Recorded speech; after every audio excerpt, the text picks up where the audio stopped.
Hello everyone, कैसे हैं आप सब लोग।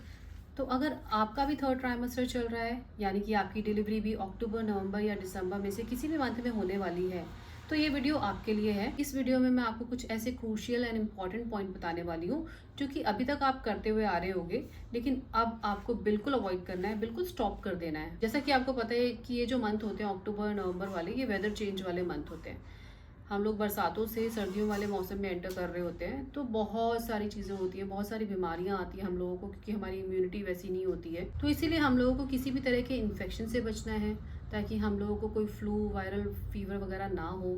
हम लोगों को अपनी इम्यूनिटी अच्छी बिल्डअप करनी है, सो दैट इस टाइम पे हम लोगों को कोई ऐसी दवाइयाँ, कोई ऐसी हार्ड दवाइयाँ ना लेनी पड़े जो कि बेबी को इम्पैक्ट करे। अब इतने सारे मंथ्स तो निकल ही गए हैं, अब जो 1-2 महीने बचे हुए हैं उसमें हमको अपने आप को बचा के रखना है, अपने आप को सेफ गार्ड करके रखना है, ताकि हमारे अंदर जो बेबी जो हम पे डिपेंडेंट है वो भी सेफ रहे। हम लोगों को ऐसी कोई मेडिसिन ना खानी पड़े, कोई चीज़ें ना करनी पड़े जिससे कि उसकी हेल्थ को इम्पैक्ट पड़े। तो जो फर्स्ट चीज़ है वो है जंक फूड या बाहर का खाना बिल्कुल अवॉइड करना है।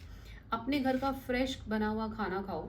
इतना टाइम निकल चुका है, सिर्फ 1-2 महीने बाकी हैं, तो अपने आप को बचा के रखो, अपने आप को सेफ गार्ड करके रखो। और ये जो रोड साइड का खाना होता है बहुत ही ज़्यादा कंटेमिनेटेड होता है, आपको नहीं पता किस हाइजीन कंडीशन में वो बनता है, तो इसलिए बिल्कुल बंद कर दो। 1-2 महीने की बात है, जब आपकी बेबी की डिलीवरी हो जाएगी उसके बाद आप सोचना आपको क्या करना है। ये जो जंक फूड होता है इसमें बहुत ज़्यादा सॉल्ट कंटेंट होता है, जिससे कि क्या हो सकता है कि आपको आपका बीपी हाई हो सकता है, आपको हार्ट बर्न हो सकता है, आपको स्वेलिंग हो सकती है, और भी बहुत सारी एसिडिटी हो सकती है, और भी बहुत सारी चीज़ें हो सकती हैं। तो उन सब चीज़ों को अवॉइड करने के लिए हमें जंक फूड नहीं खाना है। प्लस आपका वेट बहुत ज़्यादा बढ़ सकता है जंक फूड से, और हमें इस टाइम पे वेट कंट्रोल करने की ज़रूरत है। अगर हमने बहुत ज़्यादा वेट गेन कर लिया तो आपका लेबर पेन भी डिले हो सकता है, फिर डॉक्टर आपको आर्टिफिशियल पेन्स देंगे या फिर आपका सी सेक्शन करेंगे। जिन सब चीज़ों से हमें बचना है। सेकेंड पॉइंट ये है कि अगर अभी तक आप वॉक नहीं करते हैं तो आप वॉक करना शुरू करिए, हल्की हल्की एक्सरसाइज कीजिए। उससे पहले आप अपने डॉक्टर से चेक कर लेना कि आपकी कोई हाई रिस्क प्रेगनेंसी तो नहीं है, कोई कॉम्प्लेक्स कंडीशंस तो नहीं है। आप एक्सरसाइज कर सकते हैं, आपको फुल बेड रेस्ट पे रहना है। अगर आपको आपके डॉक्टर अप्रूव करते हैं तो आप हल्की हल्की एक्सरसाइज शुरू करिए। अभी तो वैसे भी सुबह की धूप इतनी अच्छी हो जाती है अक्टूबर नवंबर में, आप सुबह की थोड़ी सी धूप ले सकते हैं, जिससे कि आपको विटामिन डी की जो डेफिशिएंसी होएगी वो भी फुलफिल हो जाएगी। थोड़ी सी ब्रीदिंग एक्सरसाइज कर लीजिए। ये सब चीज़ें जो हैं आपका वेट कंट्रोल करने में भी हेल्प करती हैं, आपका स्ट्रेस लेवल लो करने में भी हेल्प करती हैं, प्लस आपको फील गुड भी होता है, आप थोड़ा सा एक्टिव भी रहते हो। नेक्स्ट चीज़ ये है कि आपको स्ट्रेस बिल्कुल भी नहीं लेना है। आई नो इस टाइम पे बहुत स्ट्रेस होता है, बहुत एनजाइटी होती है कि आप हॉस्पिटल जाएंगे, सब कुछ ठीक होगा नहीं होगा, आप ऑपरेशन थिएटर में जाएंगे, कैसा होगा क्या होगा। कोई टेंशन लेने की ज़रूरत नहीं है, जो होगा बहुत अच्छा होगा। टेंशन लेंगे इससे आपके क्या है कि हॉर्मोन्स जो रिलीज होते हैं वो लेबर पेन नहीं आने देते, मतलब लेबर पेन को डिले कर देते हैं। तो इसलिए आपको स्ट्रेस नहीं लेना, आपको अपने हॉर्मोन्स को किसी भी तरीके से नेगेटिवली पुश नहीं करना है। उसके लिए आप मेडिटेशन करिए, 5 मिनट 10 मिनट जितना टाइम आप करना चाहते हो उतना टाइम मेडिटेशन कर लीजिए, ब्रीदिंग एक्सरसाइज कर लीजिए। अपना कोई फेवरेट म्यूजिक आप सुनते रहिए। अगर आप स्पिरिचुअल म्यूजिक सुनना चाहते हैं वो आप म्यूजिक सुन सकते हैं। मुझे स्पिरिचुअल म्यूजिक इस टाइम पे सुनना बहुत अच्छा लगता था, तो मैं सारे दिन वही सुनती रहती थी। आप कोई जो प्रवचन होते हैं गुरु जी के वो सुन सकते हैं।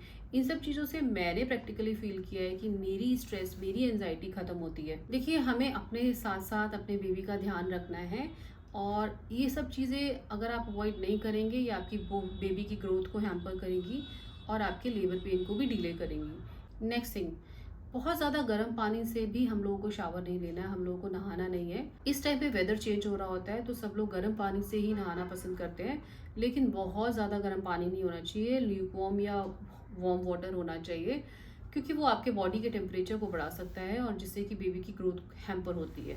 तो पानी गर्म होना चाहिए, लेकिन बहुत ज़्यादा गर्म नहीं होना चाहिए। ऑल्सो अगर आप सोना बाथ लेते हैं या स्टीम बाथ लेते हैं तो वो इस टाइम पे आपको बिल्कुल अवॉइड करना है, बिल्कुल भी नहीं लेना है, क्योंकि वो डेफिनेटली आपके बॉडी के टेम्परेचर को बढ़ाएगा। नेक्स्ट थिंग, अगर आपके बेबी के हेड की पोजीशन डाउन साइड नहीं है, जो कि इस टाइम तक हो जानी चाहिए, अगर वो टेढ़ी है या फिर बेबी का हेड अप साइड है, तो आपको ऐसी कुछ चीज़ें करनी है जिससे कि वो बेबी के हेड को लोअर साइड में लाने में हेल्प करे।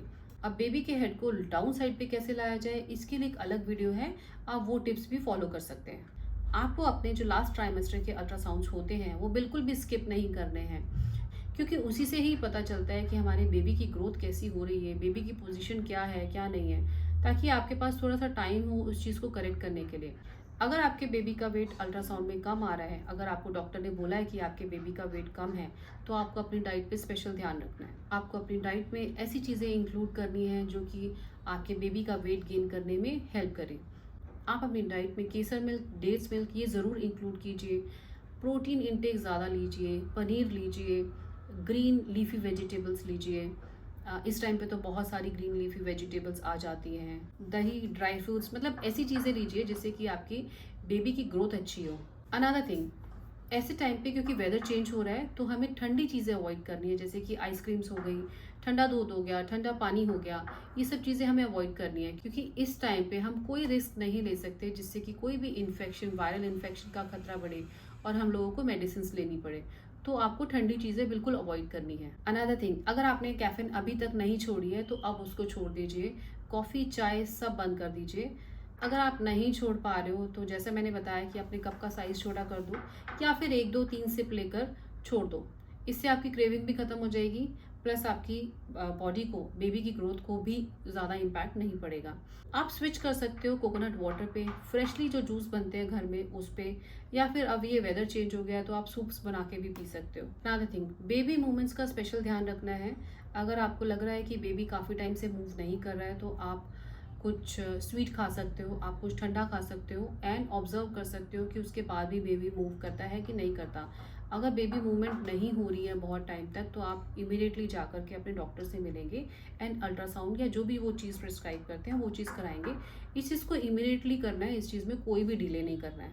अनदर थिंग, जब भी आपको आपके डॉक्टर ने विजिट के लिए बुलाया है आप उसको बिल्कुल भी डिले नहीं करेंगे और बिल्कुल भी मिस नहीं करेंगे, क्योंकि ये जो थर्ड ट्राइमेस्टर होता है बहुत ही क्रूशियल टाइम होता है। इसमें हर चीज़ नोटिस की जाती है कि बेबी की पोजीशंस कैसी है, बेबी का वेट कितना हो रहा है, तो वो सब चीज़ों में बिल्कुल भी डिले मत करना। अनदर थिंग, आपको ब्लीडिंग हो रही है या फिर फ्लूइड लीकेज हो रहा है, आपको चक्कर आ रहे हैं या फिर आपका विजन जो है वो ब्लरी हो रहा है, आपको धुंधला दिख रहा है, या ऐसी कोई भी चीज़, जैसे आपको लेबर पेन जैसे पेन्स हो रहे हैं, बार बार बहुत ज़्यादा लग रहा है आपको, तो इमीडिएटली जाके आप अपने डॉक्टर से मिलिए। अनदर थिंग, अगर आपके डॉक्टर ने आपको बताया है कि आपके बेबी के आसपास पानी की कमी है, एमनाइटिक फ्लूइड का जो लेवल है वो कम है, तो आपको इस पे काम करना है। आपको बहुत सारा पानी पीना है ताकि आप उस लेवल को अचीव कर पाएँ जो लेवल हमें बेबी की सही ग्रोथ के लिए चाहिए। क्योंकि अगर पानी की कमी होती है तो उस केस में इमीडिएट डिलीवरी करनी पड़ जाती है, सी सेक्शन करना पड़ता है, जिसको कि हम अवॉइड करना चाहते हैं। लास्ट थिंग, जैसे कि मैंने अपनी दूसरी वीडियो में भी बताया कि आपको ऐसा कोई काम नहीं करना है जिससे कि बेबी की पोजीशन चेंज हो, जैसे कि बार बार कुछ चीज़ फ्लोर से उठाना या फिर पोछा लगाना झुक झुक कर, या फिर एक्सर्शन लेना, बहुत देर तक खड़े रहना। ऐसी कोई चीज़ नहीं करनी जिससे कि हमारे बेबी को प्रेशर पड़े और बेबी अपनी पोजीशन चेंज करे। तो इन सब चीज़ों का हमको ध्यान रखना है ताकि आपकी नॉर्मल डिलीवरी के चांसेस ज़्यादा हो, आपको प्रीमेच्योर डिलीवरी ना हो, आपको नेचुरल लेबर पेन आए, ताकि आपको ज़बरदस्ती के इंड्यूस ना करने पड़े लेबर पेन्स और आपका सी सेक्शन अवॉइड किया जा सके। मिलते हैं हमारी नेक्स्ट वीडियो में। अपना ध्यान रखिए। All the best, take care.